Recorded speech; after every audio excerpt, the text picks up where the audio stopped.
Hi, everyone. This is Joni McGarry. Thank you so much for tuning in. Today's episode is what I would call sort of a blind date. I found this inspiring, beautiful, intelligent young woman through her Twitter feed. I was noticing how she would be posting little posts about her daily life, living in northern Michigan, homeschooling her children, and clearly creating intention and beauty in small ways in her everyday life. I did a little research on her and found out that she was a writer for the Enjoyer magazine, an online magazine about Michigan, and just an interesting person. And I asked her to be on the show, and she graciously said yes.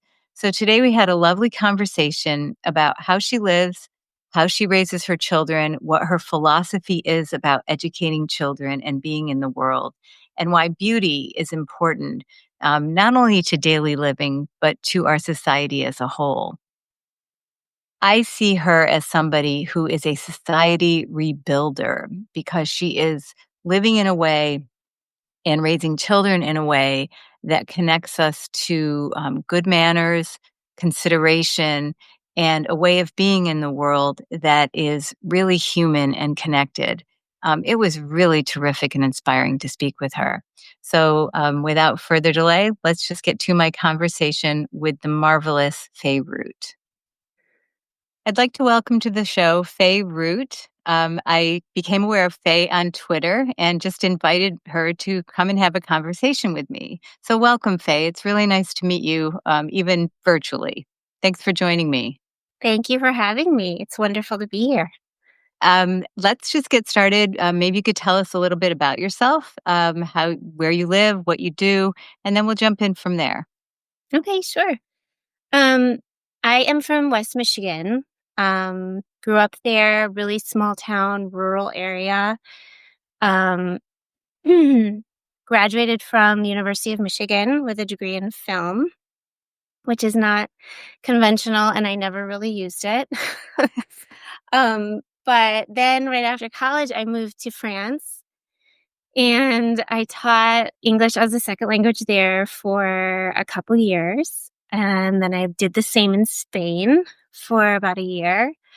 And then my husband and I lived in Milwaukee, and I started writing, just copywriting, nothing serious, Mhm. but um, just so that I could work for myself and travel. And I really liked it.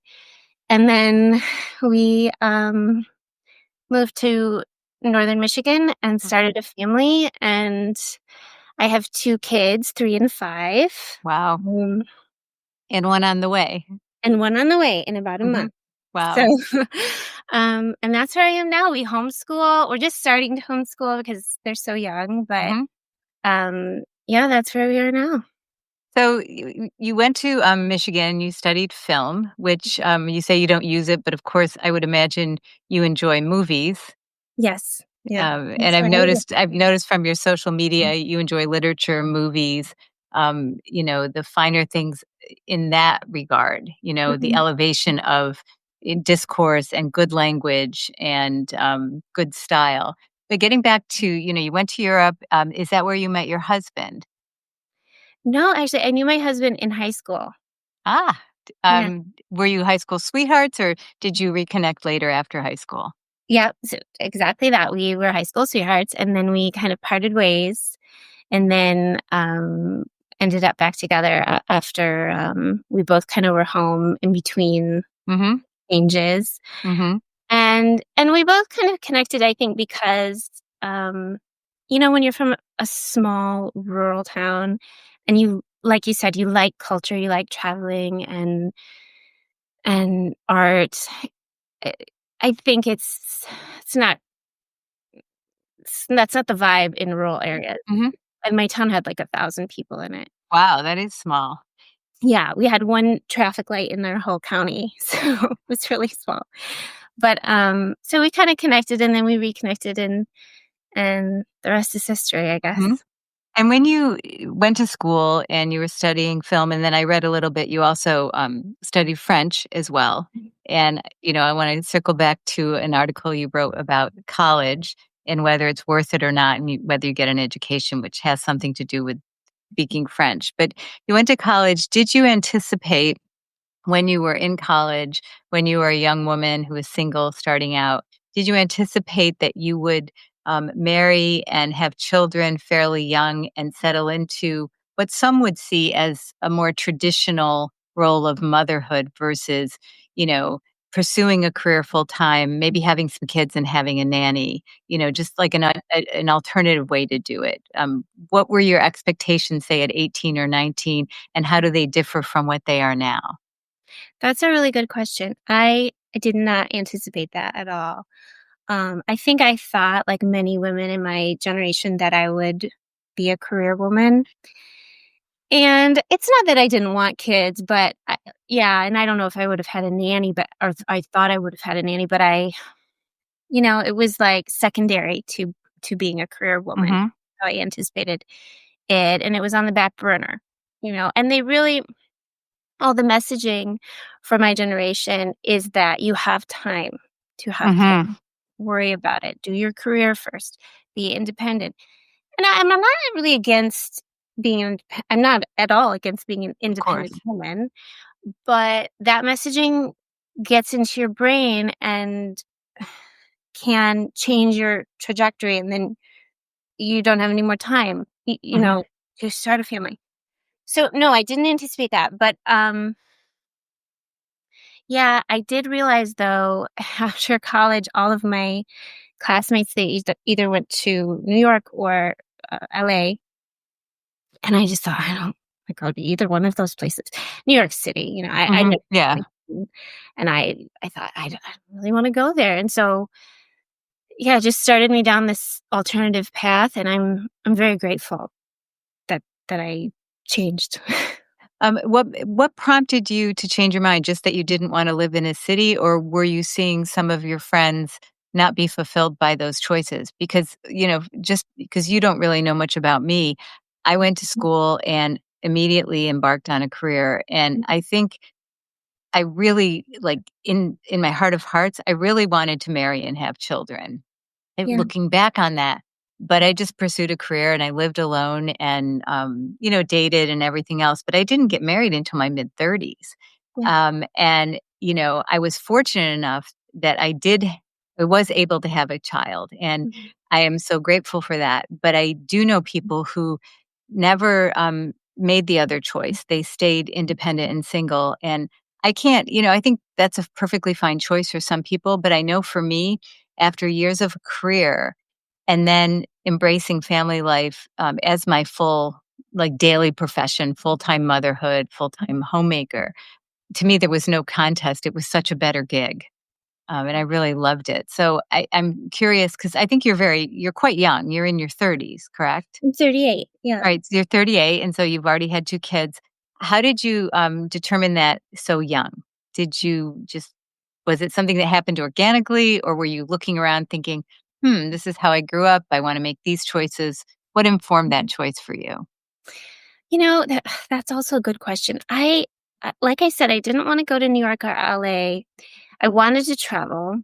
Mhm, Um, but then, you go so far away from home. I had never been to Europe ever. Um, and it was the first time I'd ever been there. I went to live there for like a year. And mhm, and what are you, I like, there 21 years old? Yes, I think so. Mhm, 22. Yeah, and so it was just kind of a crazy choice. And then, it's kind of lonely. It's really lonely. And I made friends and everything, but I think it started me thinking about what's important in mhm, life. And it was wonderful to travel, and I recommend it for young ladies and men as long as they're safe. mhm, But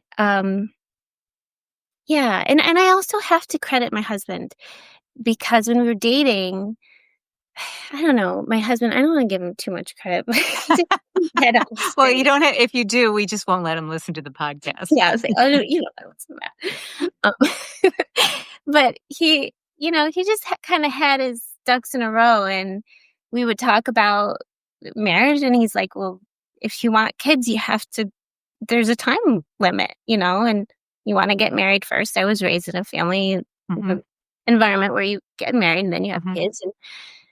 And, I started gaming it out and I thought, yeah, I mean, we have to get married. And I've never been like I never dreamed of like a wedding, extreme wedding. We had a very small ceremony. So smart. I I couldn't deal with it. I think I wouldn't show up if it was too big. But and so he helped me to see that, and I'm very Mhm. grateful for that too. No, I think a lot of people and certainly in my 20s, I didn't think about it either. You don't really like you said, game it out. You don't really look at the timeline and say, Mhm. okay, so I'll just do this in my 20s. But then all of a sudden you're 30 and you have to think about, getting to know somebody pretty well before you make a commitment to settle down. And certainly before you make a commitment to have a child, because once you have a child with someone, you're yoked to them for the rest of your life, whether you choose to live with them or not. And I can't believe that this is my thinking now.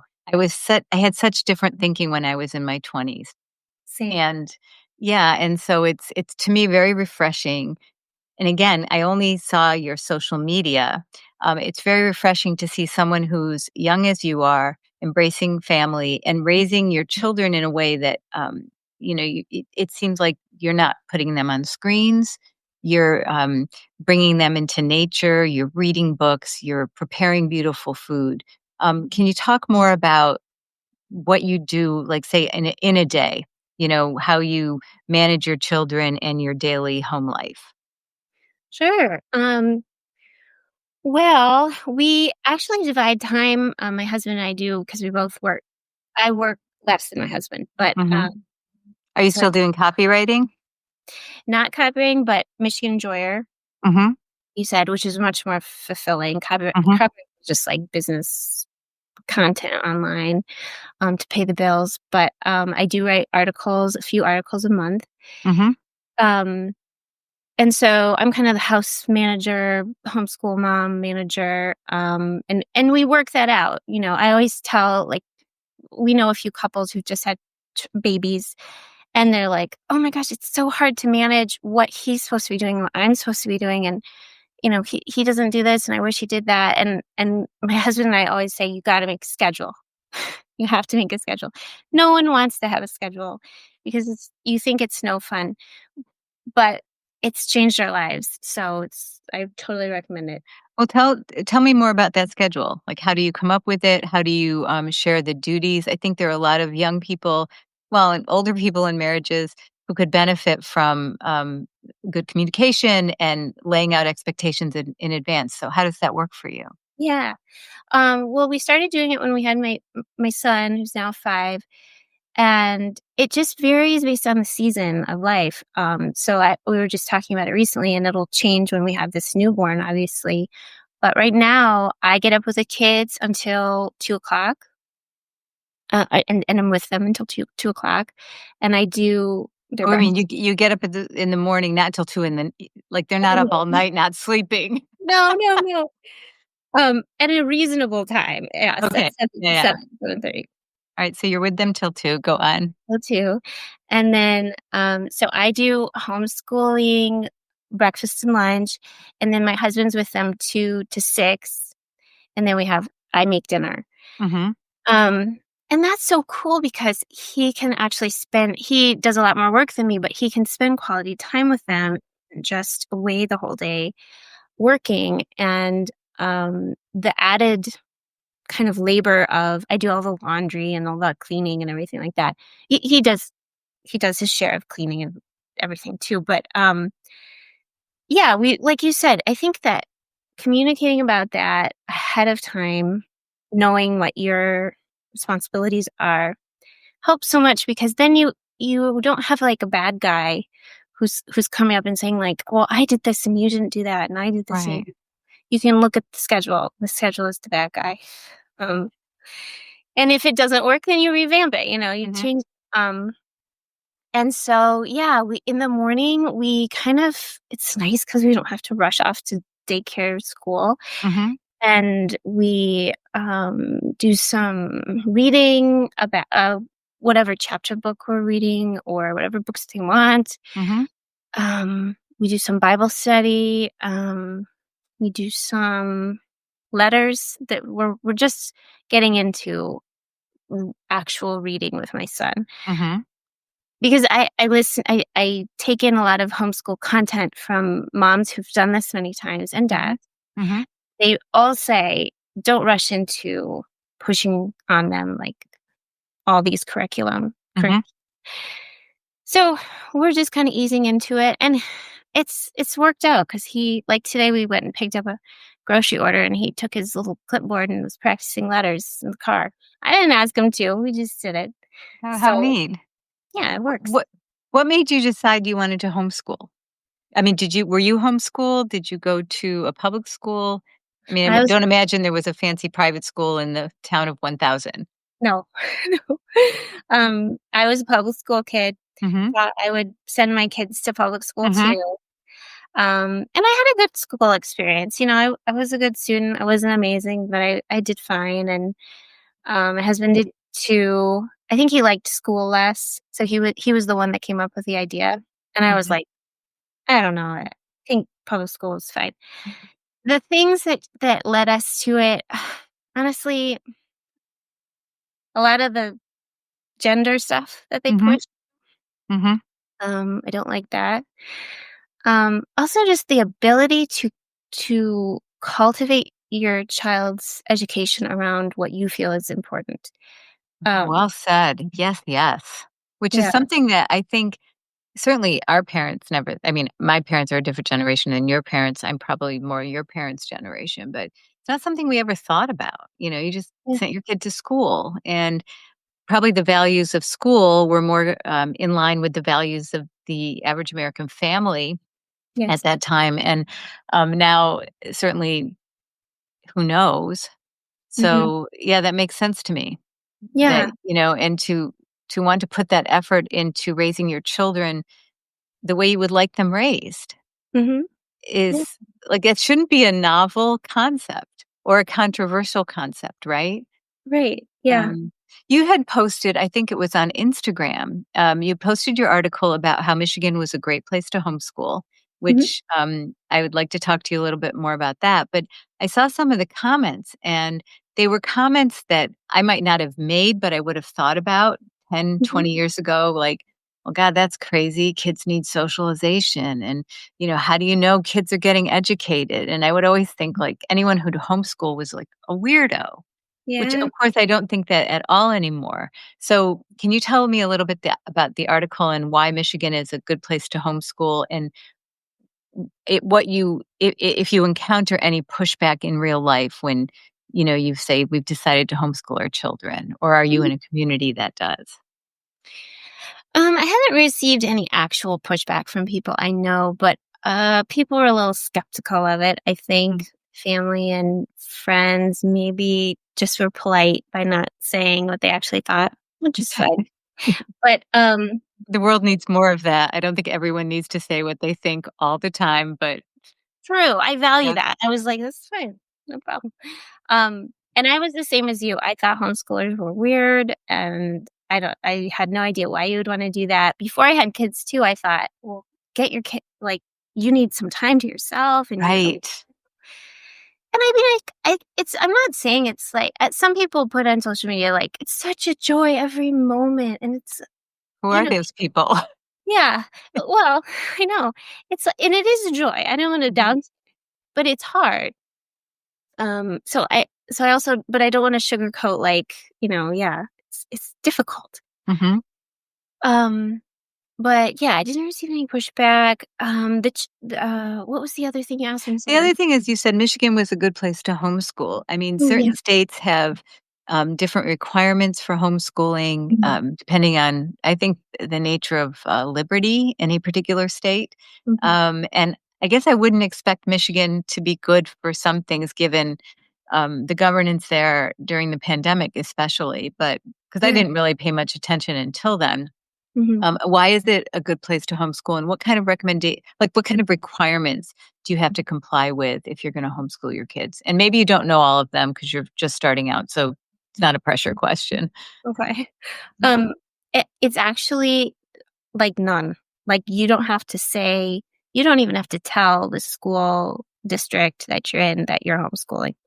You can, I did, um, just so they know, but, Mhm.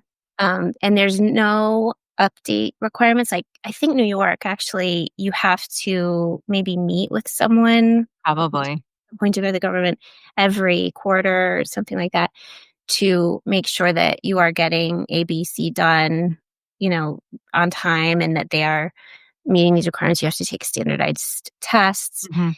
And in Michigan, you don't have to do any of that. Um, Obviously, we want them to get a good education and we want them to mm, be somewhat in line. It doesn't have to be perfect with the public school, but Mhm. um, to have a good trajectory so that they can graduate. And if they want to go to college, Mhm. or do what they want to do. Right. But yeah, it's very easy here, and it's That's just, really great. I think where you live. I'm sorry, what'd you say? It went Oh, it's it just luck of the draw because yeah. it's crazy that here you have nothing, and some places it's you're doing all this paperwork and Well, it's when you really think about it, it shouldn't be controversial that you should educate your own children. right, And also the notion that you have to meet with the government every quarter, let's just say in a state, to report on yourself and have them evaluate your children. And I think about many of the public schools and the lack of education and the behavioral problems. And I mean, the kids can get through 12 years of graduate or, grade school and high school education, and they've never read a piece of literature. right, I think you wrote about kids not being able to write cursive. right.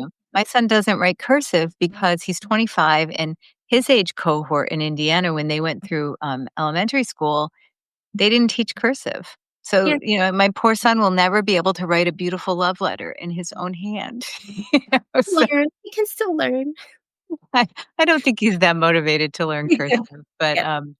well, okay, so you're just starting out on this, and you also do things like you cook obviously from scratch. It seems like you're making beautiful meals, and you take care to practice homemaking and um, house tending and taking care of your clothing in a way that seems very old fashioned.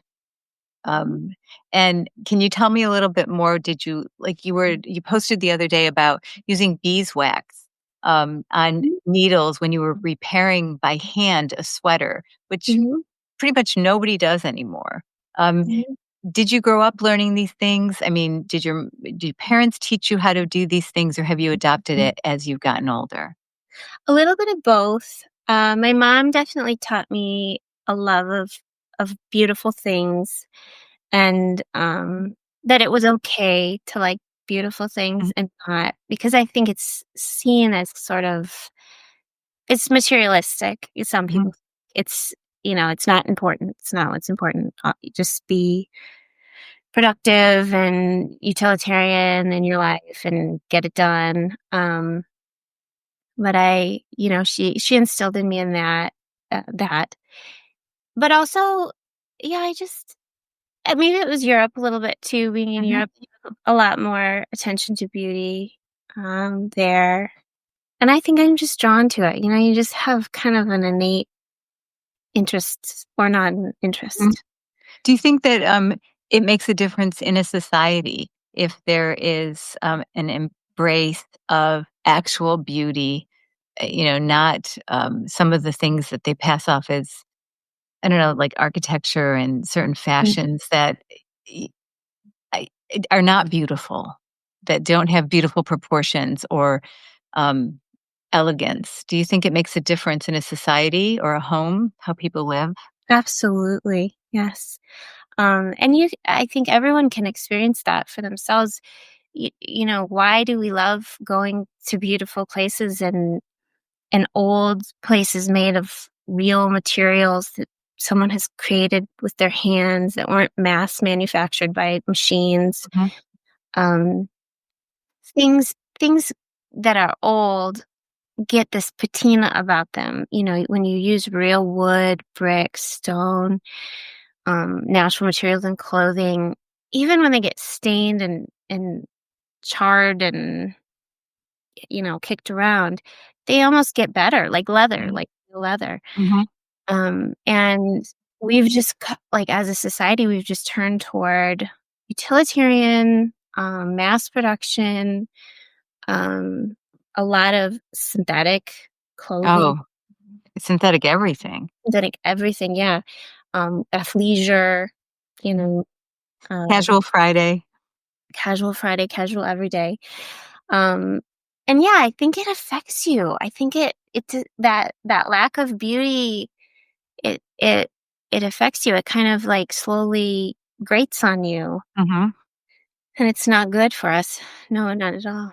And it Ye cultivates more. I think it's like how when people start putting in your house, like people start putting a bunch of like the keys and the pens and the stuff on the table, and then it accumulates more junk.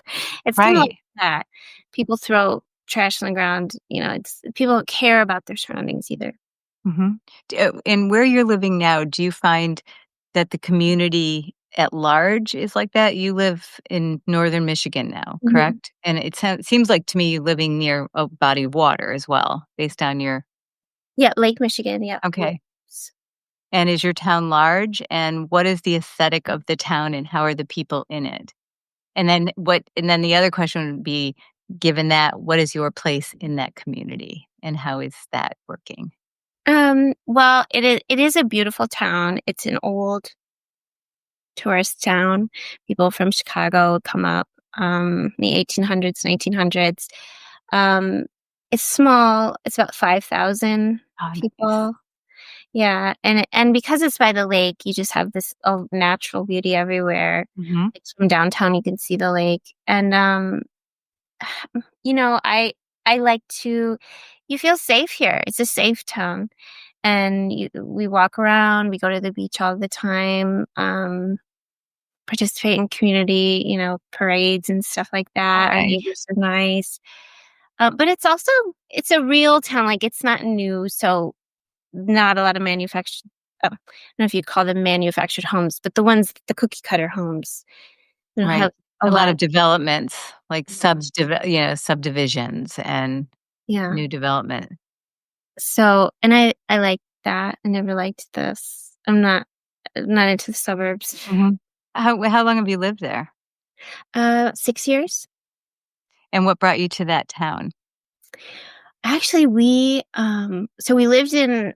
You have to do geography a little bit here, but we lived in Milwaukee on the Mhm. um, west side of Lake Michigan. Mhm. But I grew up basically directly across in Michigan, directly across from Mhm. Milwaukee. Mhm. And so one time, my husband and I were driving from Milwaukee to Michigan, and we went up through the UP Mhm. and the Mackinac Bridge. And we went through the town we live in now, and we were like, we should live here. And we both worked from home. So we just said, okay. And this was before you had children? Yeah. Yeah. Okay, great. And so you're living in this town, and now you're starting to raise children.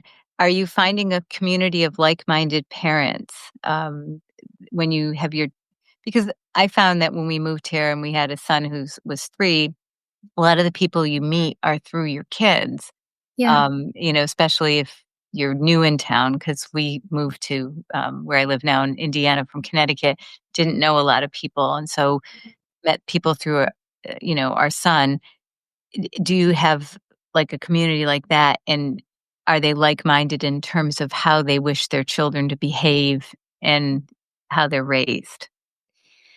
You know, we have met some really nice families here who have some of our same feelings. And you're never going to have, I Mhm, guess, exactly the same matched ideologies. mhm, But yeah, we've definitely. I think people must come here or choose to live here for whatever reason because it is kind of off the beaten path, and the homeschool families we've met have been basically in line with how we feel about public school, and um, yeah, and you do meet most people through your kids, especially because we mhm. don't have a workplace to Right. go I think to. that yeah, I think that would be challenging. Yeah. I think, you know I've been reading a lot, and I feel very lucky that my son didn't come up in the age of, smartphones, and I'm grateful that we didn't have them at all growing up. I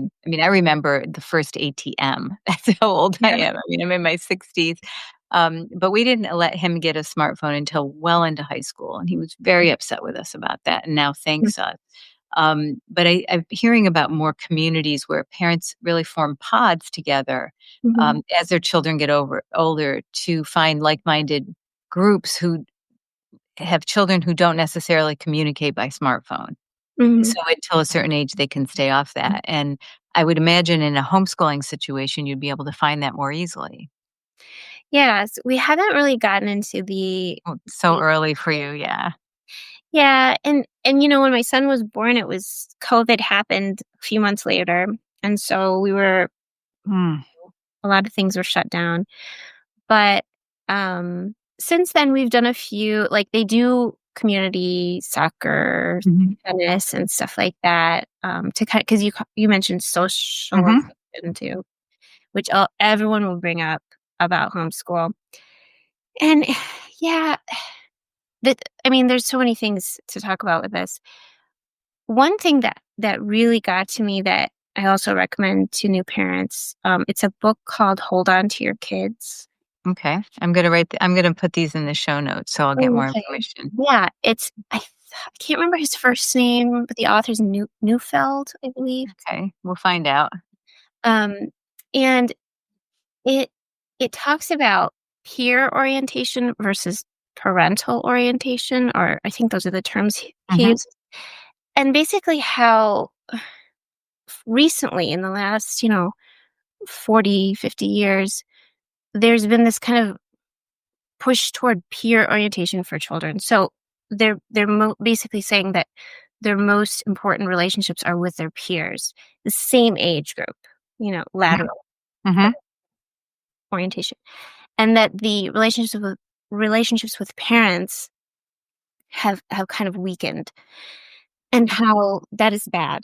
And I really agree. And it's not to say that I don't think friendships and socialization are good. Of course they are. But when you send your kids to school and they are in this class with kids that are the same age, and those are their most important relationships, you have to ask yourself how they are going to learn, how they are going to advance and mature, right, because all they're doing is kind of like sharing the same knowledge, and it's about like Minecraft and stuff. right. And you need these like strong bonds that are hierarchical Mhm, mhm, with teachers, with older people in your community, and down too. I mean, I think so many people don't have experience with babies and children. I didn't before mhm. kids. I like never changed a diaper before I had. I didn't either. Yeah, was like, I hope I can do it. Um, and it worked out, but it worked out less. That's not one of the harder things, but, before you know how to do it, you don't know how to do it. Right. I Um, remember my mother-in-law was like, "What? You gotta learn." I was like, "Oh, I think we'll be all right." yeah, necessity there. But that was a novel idea to me, and I really think about it a lot because kids need to have people directly instructing them, and adults is what I'm saying. And friends are great. We want friends, but that is less important than the parental familial relationships. Mhm. So socialization, it's like I'm not worried about it, and I know homeschool adults too. And they're really fun to talk to, and they look you in the eye and have great conversations. There's no problems. Right. So, yeah. I just think it's people can't imagine it, that if you don't throw your kid in with 20 other kids, somehow they're not gonna be socialized, and, when I was raising Jack, we would spend a lot of time together. We didn't homeschool, you know, I I don't know if I would be afraid, like, there'd be a homicide, and I don't know who would end up on top if I homeschooled because we both had really strong personalities, and at Mhm. that time, it didn't occur to me to wanna homeschool Yeah. or to value that, and I think it was a different time, but when he was growing up, he wasn't in daycare. He wasn't in preschool a whole lot early.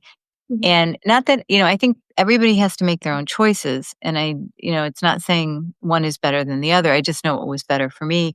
And we would go out to lunch together when he was 2 or 3 years old, and we'd talk to each other. Yeah. We'd talk to each other. He wasn't on a screen. We weren't just ignoring each other. I wasn't ignoring him. We had conversations, and we would have socialization at the grocery store. I would have, you know what I mean? I think there are so many opportunities for that. And back to the parental thing, I think it's so important. I remember in high school, a friend of his, my friend of my son's, had some kind of issue. I can't even remember what it was, but he said they don't want to go to their parents. He's like, and I just don't understand that because who has your back and who loves you? It's your parents. And your son said that? Yeah, and Yeah. it felt good to know that if he ever got into trouble, Yeah. that he would come to us. Right. And that really stuck with me, and I think that's so important. And it I sounds like you're really forging that kind of relationship. So the hold on to your kids, so that was most of it. It was you know, structuring the bond to be stronger between the parents versus the peers. Yeah. Yeah. As I recall, I read it quite a while ago, but that was what really stuck with me. And like you said, like that you can talk, you can socialize with your kids. Like I'm not saying be best friends. I'm not really into that. Right, Because I know some people are like, you should just be buddies with your kids. It's like, no, you're the parent. right. But yeah, you can add that socialization. You can have socialization with cousins and aunts and uncles and grandparents too, and people at the store. Mhm. And if your nose isn't in an iPad, you can talk to other people. Right. Right. What other advice would you have for somebody embarking on this kind of life with small children? Oh gosh.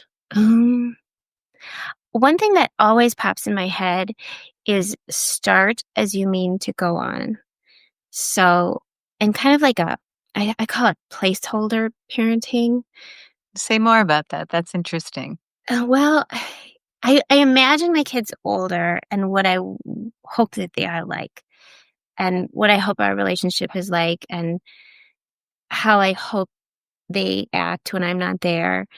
And then I kind of work back and go, okay, well, if I want them to go to someone's house, if they have dinner at someone's house and I'm not there, and I think it's polite to thank the host and Mhm. say that it was a wonderful meal, I have to teach them that. So, you Yes. know, Yes, you do. and it feels kind of weird sometimes because I do end up saying, "What do you say? What do you say? Thank you, please, thank you," all the time. And some parents are very against that. Don't tell them to say thank you. Don't tell them to say please. Just model. Just that's what they say. But I kind of thought about it. I thought, well, maybe they're right, but I don't think so. I think direct instruction is the way to go.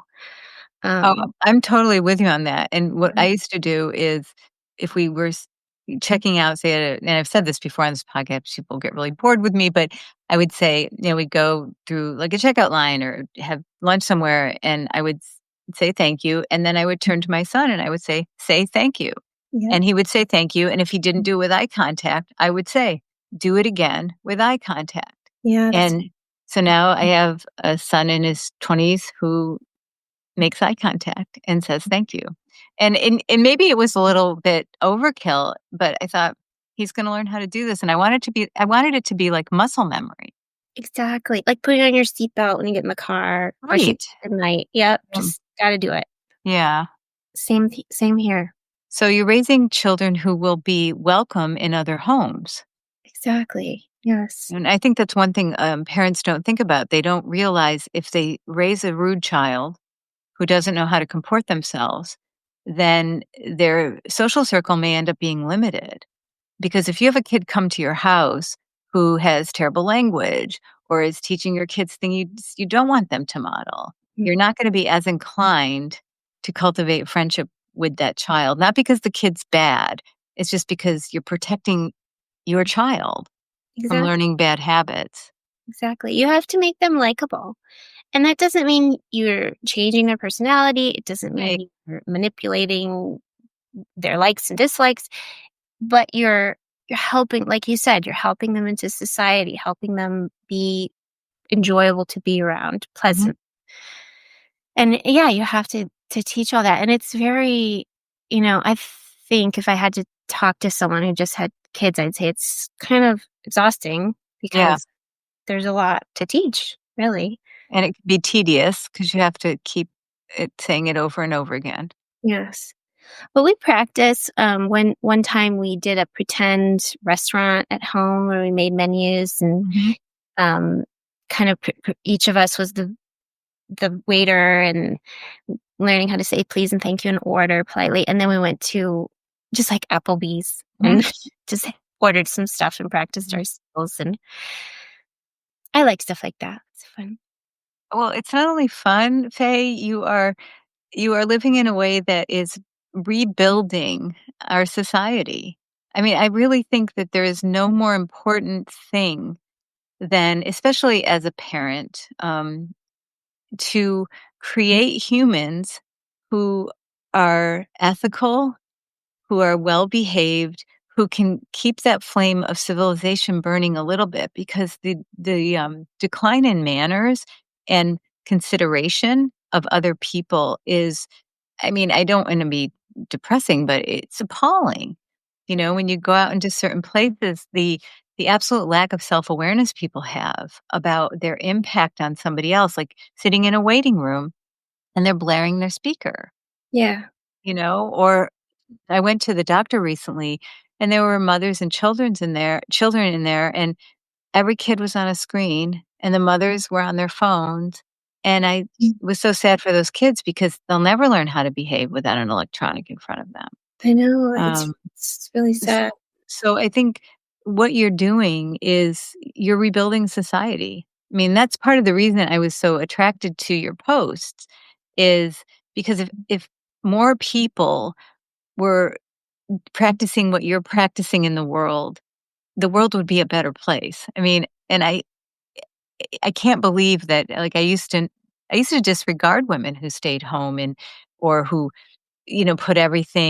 put so much into raising their children or whatnot. Not that you don't work outside the home or, whatever. I Yeah. used to just think, well, what are they doing with their lives? And then I came to realize there's nothing more important. I am the exact same. Yeah. Yeah. I thought, well, you just putting your feet up at home, kick it back. I didn't think it was hard, and I didn't think it was worthwhile for Mhm. women to do with their Yeah. time. Yeah. Yeah. How do you think, going forward in the world, some of your writing, I think, helps change things a little bit, in terms of highlighting your points of view about life, beauty, comportment, the way somebody ought to live to be society enhancing. What do you think can happen to change the trajectory we are on with that in terms of how people are in the world? Yeah. Gosh, that's a big question. And I don't have the answer either, but if you do, I'll take it. Um, I think sometimes I think about learning and education as like the content and then the structure. So, like, for example, I think a lot of young people in college struggle. This is just a guess. I don't know. Mhm, They struggle because they don't mhm, know how to study, not because they can't do the studying. Um, and so possibly if you moved backward from that in high school, it would behoove teachers to teach how to study more than they teach the content of mhm. they need to know to go to college. And also a love for learning. I think that that would help too. Um, I love for learning in and of itself versus I'm gonna take these courses so I can get out there and achieve this thing. yes, Um, exactly, exactly. And you not touch everyone. y Oh, you go ahead. touch on that in your essay about, college and the value of college in terms of getting a real education. You talk about your education at University of Michigan, what it was like and what it's like now. So you talk about those Mhm. things. Yeah. Yeah. To it's changed, over the years. I was just talking to Matthew Meehan, who's a professor at Hillsdale in Washington D.C., and he writes children's books, and he puts all of this information into these children's books, and they have beautiful illustrations, and he layers it with so much meaning. And we were talking about those books versus modern children's books, which are just really watered down, really simple. I always call the illustrations, they're like thumb heads, like the little characters, just like a circle is like the Mhm. head. Like all the color is just flat, and just that contrast.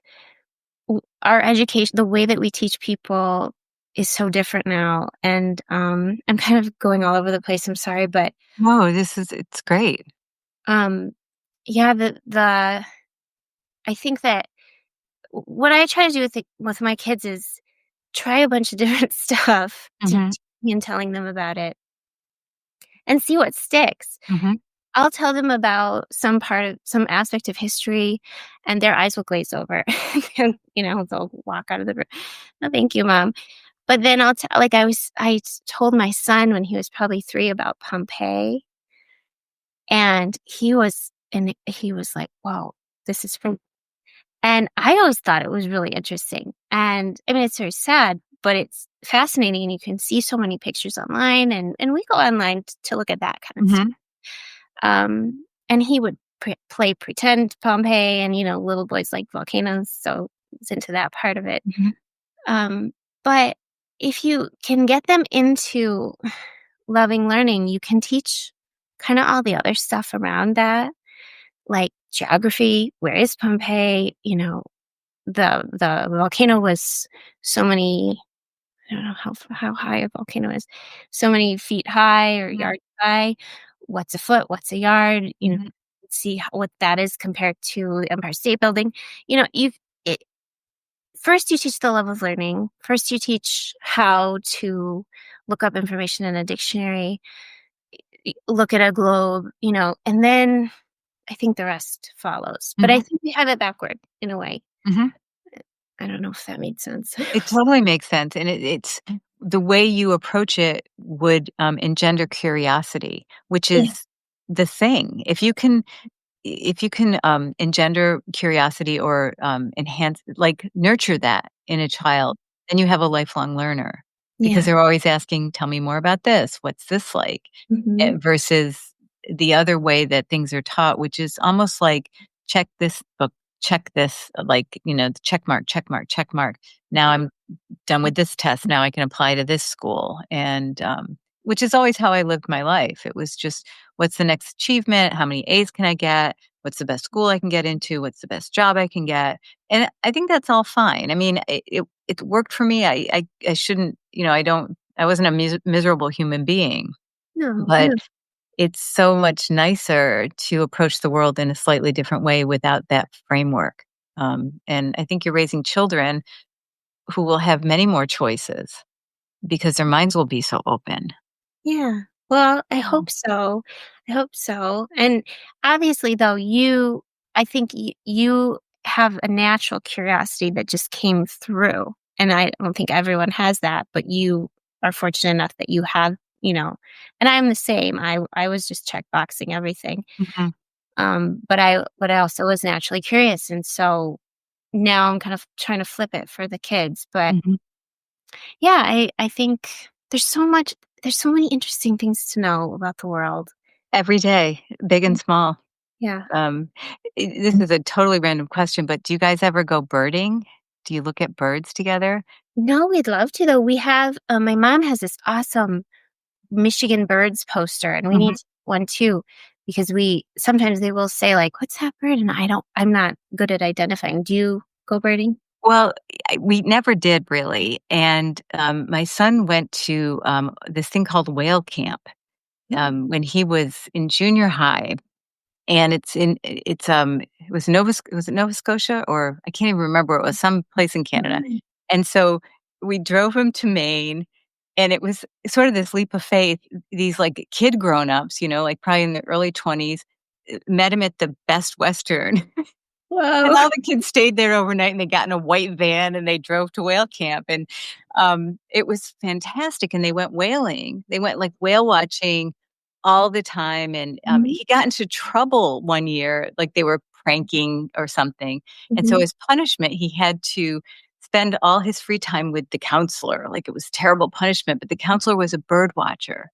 Okay. And he came back a bird watcher, and so he brought us into the world of bird watching, and we've, done that since, and I can tell you that just putting a bird feeder out in the yard and starting to get a little book or a poster with the kids, it's endlessly I mean, it's just lifelong skills of something you can always do, and it's so beautiful, and, I'll send you some stuff on it just because Please do. it's just such a great thing for teaching kids how to look at nature. We would love that. Yeah, Yeah. it's very groovy. A couple more questions before we wrap because 'cause we're getting to the end of time, not to the end of all time, but, do you ever think you'll, yourself write children's books or illustrate or do something like that? Oh, I would love to actually. I think that that would be a dream. I think of stories sometimes, but yeah, I haven't sat down to actually do it. Well, because 'cause you're busy, but Mhm. I think you'd be wonderful at it. And, you're writing for the Michigan Enjoyer. Are there particular topics that you enjoy writing about or articles that are your favorites that you would want us to point, listeners to? Um, yeah, I have maybe half a dozen articles at Machine Enjoyer. The one about college, a lot of them get a lot of hate. Um, but I find that kind of interesting. Those are the ones that are the most fascinating to me. I wrote one about because Halloween's coming up, and I like Halloween, but I don't like all the gory. I'm with you 100%. What is it? I'm sparing the dead bodies with my children or some what Yeah, was spare me the dead eyes when I'm walking with my children. I think my editor came up with that one, but I don't but like that, and I also don't like, sexy nurse co it's just like, can't it just be a Halloween for kids? I know. Yeah, They'll have like wrapped up bodies hanging from trees, and my kids are like, "What's that?" And I, it's like, let's go the other way and not talk about it because I don't want to right. explain that. Um, Yeah, but it's really every awful, it's dark. Yes, it is. It's too much. And I like Halloween. We go trick or treating and Mhm. everything, but that one people did not let's just say. And then the one about college, people were kind of like, "Oh, that's your fault. You went to college for film and you had a bad, whatever." Oh, I think yeah, well, they're entitled to their opinion, but I think you were spot on about college. Not that all Mhm. college I think you can get an education at college, but Yeah. your point about having studied French in college and then getting to France and learning really how to speak French in France Mhm. versus learning how to speak French in a classroom. Yeah, it was so much easier. Yeah, It was a breeze compared to the years of grammar exercises and the thousands of dollars that I paid for to do those. that. Well, I'm gonna put all those links in the show notes. Is there anywhere else you'd like to point people where they can find your work or what you do or your social medias? I'm at Little Bay School Mhm. on X and on Instagram, and those are my only social media, sites, and then I write for Machine Enjoyer, and I'm going to have a piece, on the Blaze coming out soon. Oh, wow. What's Um, that? Can you tell us more about that? it's, an interview with, Matthew Meehan of Oh, okay. the children's books. He won an award to, write a book, um, to commemorate the 250th anniversary of America. Mhm. Um, and so, yeah, he's written other books too. So I just interviewed him for that. So that was fun. Oh, how fun. Do you think you'll be writing more for the book Blaze going forward?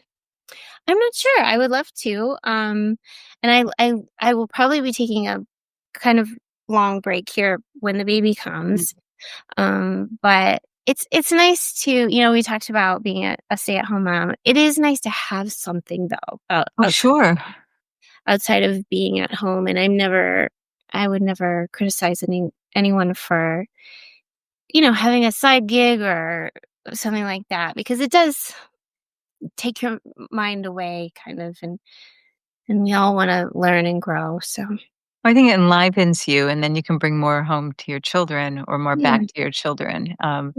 Yeah, I did a big career, and then I did the motherhood thing full time. But when my son was in high school, I just started this mail order bakery business. Oh, And wow. yeah, it was a good gig. What did you make? Brownie and cookie bars, and it was called Lucky Guy Bakery, and it did pretty well. And Mhm. actually, COVID was good for it because it was mail order. But Yeah. it, I just decided I had done what I wanted to do with it, and then I just did something else. So Hmm. it's nice because I'm sort of like I'm a dilettante. I'm a serial trier of things, which is what I'm doing with this podcast. So it's Well, really I've enjoyed listening to it. I've listened oh, to several of your episodes, and I'm going to keep listening. I love well, it. thanks. Well, and I part of the reason why I did it is I wanted to meet more people, learn more things, and I'm finding that I want to engage more with people like you who are what I call living lives that rebuild society, that engender humanity and connection during these, really intensely divisive, chaotic times, Yeah. and rebuilding what used to be in this country, Hmm. and real humanity and really good family. And I'm inspired by you and impressed. And it's just been a privilege to talk to you today. Oh, it's been wonderful talking to you. Thank Yeah. you so much for having me. It's a real honor. Real honor. Um, well, thank you for coming, and best of luck with your new baby. And I'll be keeping tabs on your progress through your accounts. Not that you post all the time, but you just post such lovely things. Well, thank you. It's a real Yeah, tonic. So, all the best to you, Faye. Thanks for talking to me today. you too. Thank you. Okay, bye bye. Bye bye.